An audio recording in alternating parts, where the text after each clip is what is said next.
வணக்கம் நண்பர்களே, ரஞ்சனி அஞ்சரை பெட்டி நிகழ்ச்சிக்கு உங்களை அன்போடு வரவேற்கிறேன். இன்றைக்கி எக் ஃப்ரைட் ரைஸ் செஞ்சுருக்கேங்க. வாங்க எப்படி செய்கிறதுன்னு பார்க்கலாமா?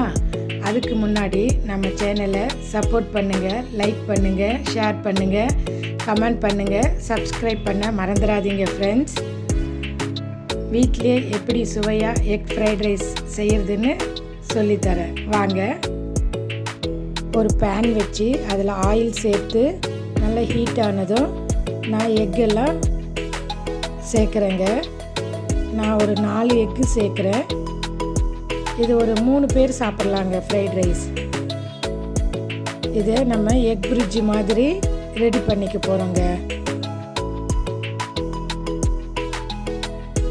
நல்லா கிளறி விட்டு எக் பிரிட்ஜ் மாதிரி ரெடி பண்ண வேண்டியது தான். எதுவாக இருந்தாலும் நம்ம வீட்டில் செய்கிறது தாங்க ஒரு டேஸ்ட்டு. எதையுமே பார்த்து பார்த்து பக்குவமாக செய்வோம். இதே போல் எக் பிரிட்ஜ் ரெடி பண்ணிவிட்டு இதில் ஆயில் கொஞ்சம் சேர்த்து கார்லிக் கட் பண்ணி வச்சுருக்கேங்க, அதையும் சேர்க்குறேன். கொஞ்சம் ஃப்ரை ஆகட்டும். இப்போ கட் பண்ணி வச்சுருக்கிற ஆனியனையும் சேர்த்து குக் பண்ணுறேங்க. இது எல்லாமே ஆஃப் குக்கு தாங்க இருக்கணும்.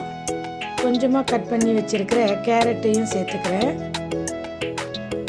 அதையும் நல்லா ஃப்ரை பண்ணுங்கள். எல்லாம் ஆஃப் குக்கு இருந்தால் போதுங்க. ஸ்ப்ரிங் ஆனியன் கொஞ்சம் சேர்க்குறேன்.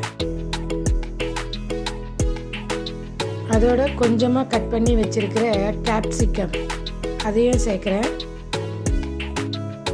எல்லாம் சேர்த்து கலந்து விட்டு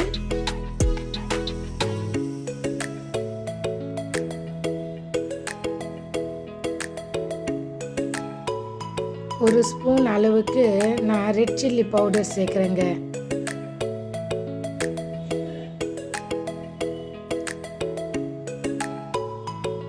இப்போ நம்ம குக் பண்ணி வச்சிருக்கிற ரைஸ் அதையும் சேர்த்து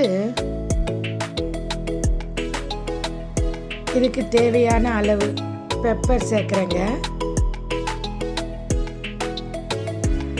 அதோட ஒரு ஸ்பூன் அளவுக்கு சோயா சாஸ், இதுக்கு தேவையான அளவு சால்ட்டு சேர்க்குறேங்க. நம்ம எக் பிரிட்ஜி பண்ணி வச்சுருக்கோம்ல, அதையும் சேர்த்து இப்போ நல்லா மிக்ஸ் பண்ணி விட வேண்டியதுதாங்க.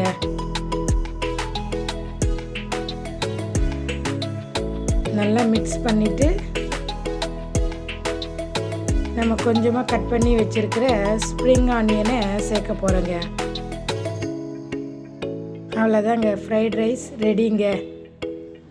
வாங்க சேர்ந்து சமைப்போம், சேர்ந்து ருசிப்போம். நன்றி நண்பர்களே.